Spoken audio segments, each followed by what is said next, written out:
What is going on, guys? Welcome back to another Backlash watch along. This will be WWE's Backlash official match card for 2020. Now, I just realized that they did do a Backlash for 2021. So if I'm feeling up to it, then maybe I would decide to do a watch along with it. But maybe I would just do one after this video. But regardless, let's just get into the watch along. Gotta keep my time right there just to let me know how much I'm going over. And yeah, I actually do remember a lot from this. I will talk about it throughout the video, so let's just get into it.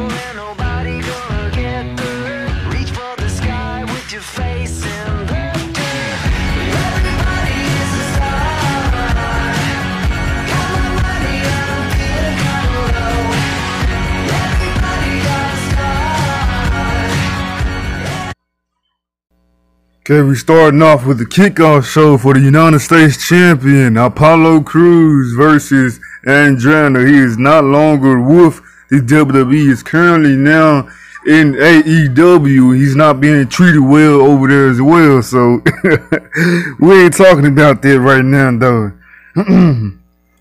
So I didn't take no notes on this because I actually went over schedule and I didn't stick to my schedule. So what I know from this was that Apollo Crews and Andrade, they have good matches back and forth. Unfortunately, Andrade, he did not win this match, I believe. I know that Apollo Crews had a very I remember his United States title reign. And all folks gonna say, oh, it was forgettable whatsoever.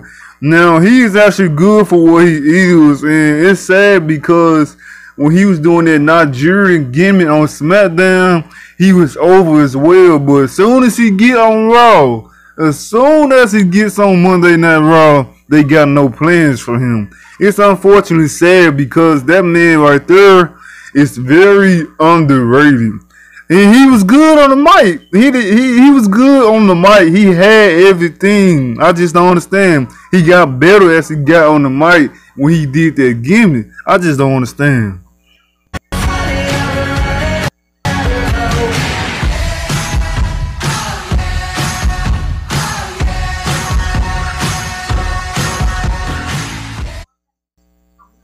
The Street Profits, the Raw Tag Team Champion versus the Viking Raiders or the War Raiders. I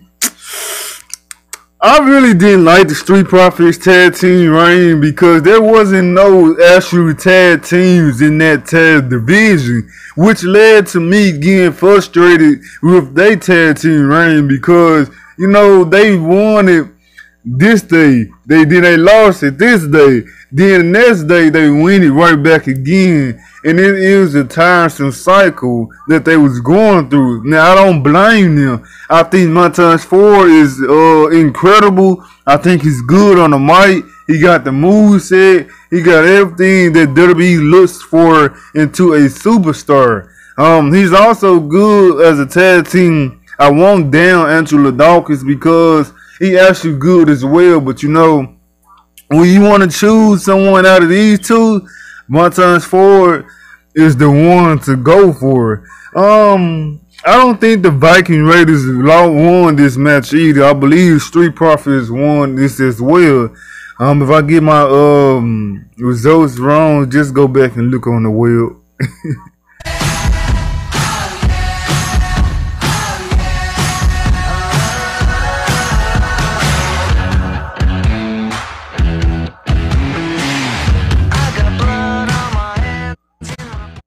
Okay, the women's tag team triple threat match.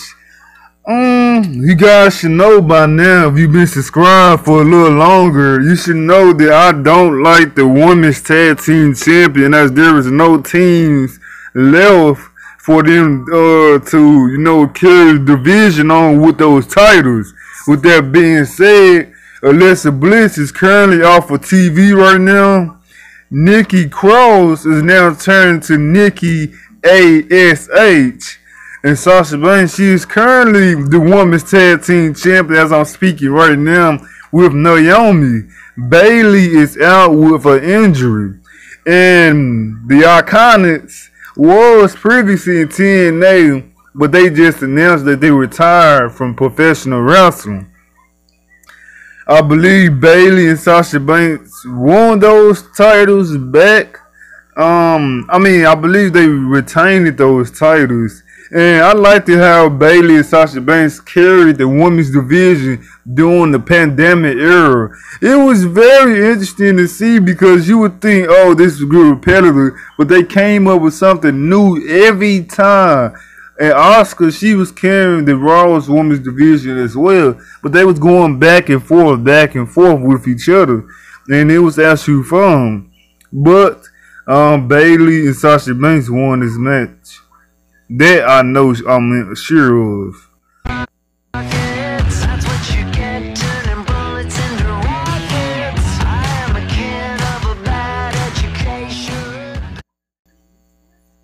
Okay, Braun Strowman, the Universal Champion, versus The Miz and John Morrison in a 2-on-1 handicap match, Universal Champion. Now, I want to say this. I don't care what you guys think, but I appreciate you tuning in. If you leave, you leave. We all got different opinions. This is my channel. With that being said, therefore, I believe Braun Strowman should have dropped the title right here because if you look at it, his Universal run wasn't no good as it was going to be. And it could have could have erased that area with him and The Fiend and Roman Reigns all in the ring together, just causing a huge mess for every single one of them. Now, as I'm speaking right now, like I said, Braun Strowman is currently not with the WWE. The Miz is The Miz is still on WWE. He's actually in a feud with Theory and Mustafa Ali. John Morrison is currently not in the WWE. Now, The Miz and John Morrison, I believe I would have not been mad if they would have beaten Braun Strowman and won the Universal Champion for the first time. But Braun Strowman retained it because, of course, WWE goes with the, wait, you can't pin, I got to pin. No, you pin it, no, I pin. You know, the tag team drama when it comes to the title. A singles title. They could have just shared it, but you know, their egos got into the way.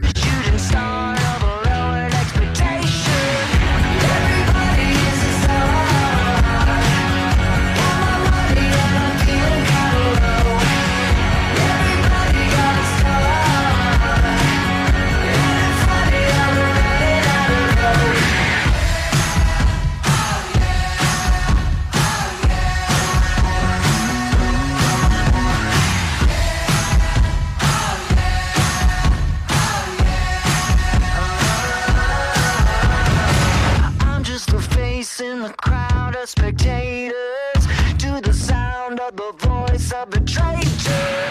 Dirty looks and I'm looking. Okay, now if you just wondering, yes, that was our quote unquote John Cena P when he threw it at Sheamus. Now, this was actually one of my favorite feuds from this match card because, like I said, the other ones previous, it wasn't really interesting because the women's tag team, I just didn't like it. Apollo Crews and Andrade, they wasn't treating that feud rivalry serious, and the Street Profits tag team division was just not good enough at the moment.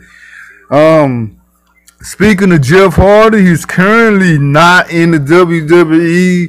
Sheamus is being in the tag team with Butch, aka Pete Dunne, and Ridge Holland. Jeff Hardy is currently in AEW with Matt Hardy. He's kind of slow paced, you know. He's kind of hard to watch, but I knew his body's been taking a toll on his past run with the WWE, well, his whole career with WWE, TNA, you know, all around his career. He just been doing extreme things. Now, hopefully, he's not gonna do it now since he's hurting. Nevertheless, Jeff Hardy versus Sheamus. Dang, I remember this feud, but I can't remember who actually won this match. But I'm actually going to look it up right now. I don't honestly don't know if Jeff had agreed to this whole you a drug addict, not drug addict, you a drunk addict, and you know the whole, you know, he's being a drunk storyline. You know, he got a DUI. He ran his car until he thought it was Sheamus' car. He went to jail on the show. I just know it was mad uncomfortable for Sheamus because I'm pretty sure Sheamus knows Jeff Hardy's history as well, and him had to go on TV and exploit that into a storyline. And I just feel like, you know, it was kind of disrespectful. But people saying Jeff Hardy has agreed to it, such and such and such and all that.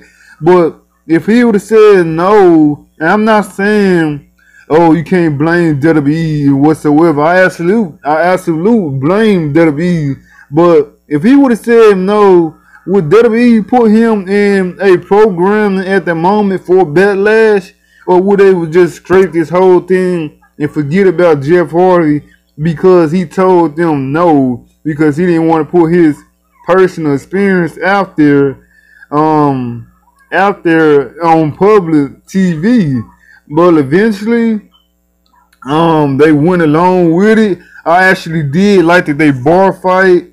Yes, Jeff Hardy defeats, Sheamus defeated Jeff Hardy by pinfall in a physical WWE Backlash 2020 match. It was a highly personal grudge match, yeah. It was interesting to say the least.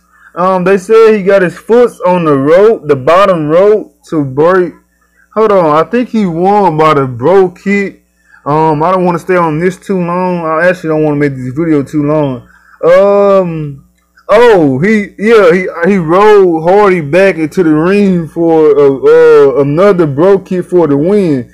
So I'm guessing Jeff tried to go for a high risk move from the ringside barricade, which backfired, escalating Sheamus to land a bro kick. So he did a bro kick back to back to win the match.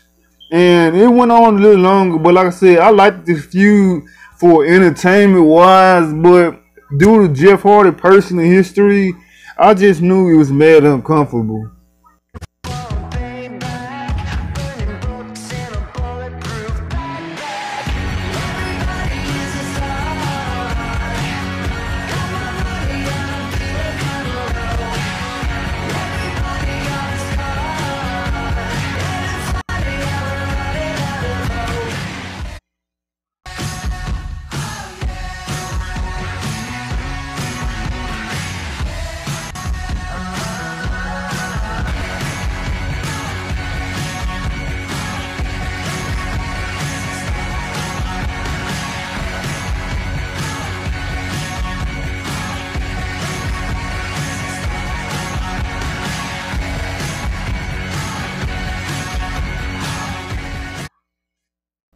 Wait a minute.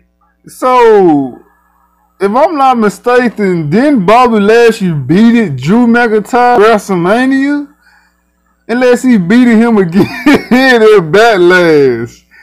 Hold on, I gotta look this up. But yeah, Drew McIntyre and Bobby Lashley did have the WWE Championship match at WrestleMania. As the weather and everything was storming, it was raining, it was doing everything it could do to prevent Bobby Lashley from winning. Now, I don't know who won and what happened, but I know for sure that Bobby Lashley was champion. And if I don't know if Drew beat him again for it or what, but that's wild because I'm pretty sure. Hold on. I'm pretty sure Um, Drew McIntyre defeated Bobby Lashley in this match due to disqualification after the appearance of Braun Strowman.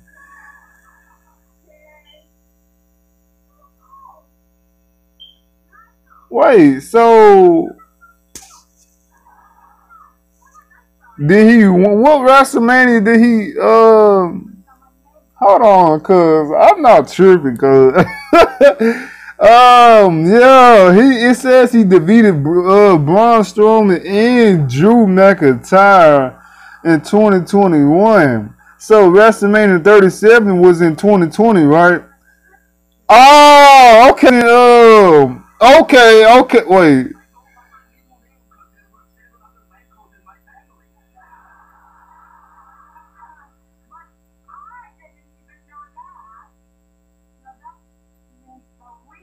Wait.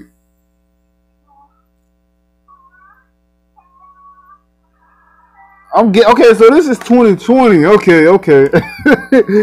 Yeah, but Drew retained it due to outside finish to Braun Strowman. But yeah, this was interesting for what it was. Yeah.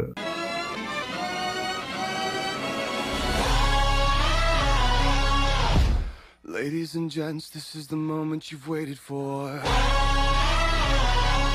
Taking your breath, stealing your mind, and all that was real is left behind.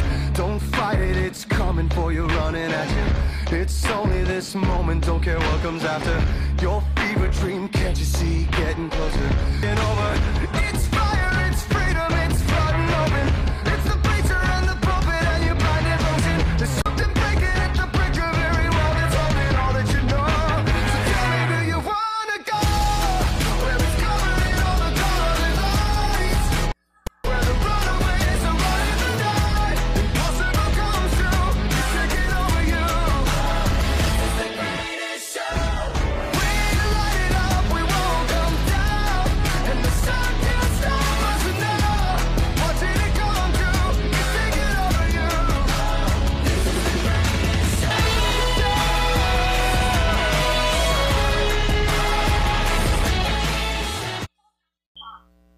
Okay, this is the main event, the greatest wrestling match ever, as they say, Edge versus Randy Orton. Now, did it exceed to expectations?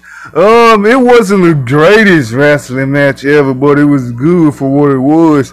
They did, other superstars finishers such as the Pedigree, the Super Kid, some of their few favorite, some of the people they wrestled with, some of their friends finishers, and whatsoever. Now, while the majority of this event did air live, the main event between Edge and Randy Orton was pre-recorded on June 7th. So I'm assuming they talking about like the backstage segments and all of that was shown on TV. Of course, they probably was wrestling. They probably was wrestling, in front of the crowd while we were seeing that backstage segment. Randy Orton did beat Edge to become the greatest wrestler ever between these two. I believe he hit an RKO. Now, Randy Orton did injure himself. No, I don't know which one of them injured themselves in this match. I believe Randy Orton injured himself, but he continued to continue with the match. And I believe Randy Orton did tell Edge to go home, be with Beth, be with your daughters, and tell all three of them that Uncle Randy says hi. It was a false count anywhere match as well. This was actually funny because he told them to tell him your uncle said hi. That was mad cold disrespectful. But I believe he did beat him by RKO. I'm not sure, but this was coming from when Edge was coming back from a Royal Rumble return, and we eliminated Randy Orton. And unfortunately, Randy Orton set this match off by saying he wanted to bring back RK Bro, but unfortunately that wasn't the case. He wanted to challenge him to the greatest wrestling match ever. Now, with that being said, that is the official and full match card for WWE Backlash 2020. If you guys enjoyed this video, be sure to hit that like button, comment. If you want to see me do a watch along of 2021, I also got to do Friday Night SmackDown as well tonight. And subscribe, hit that bell for post notification. Until next time, see you guys in the next video.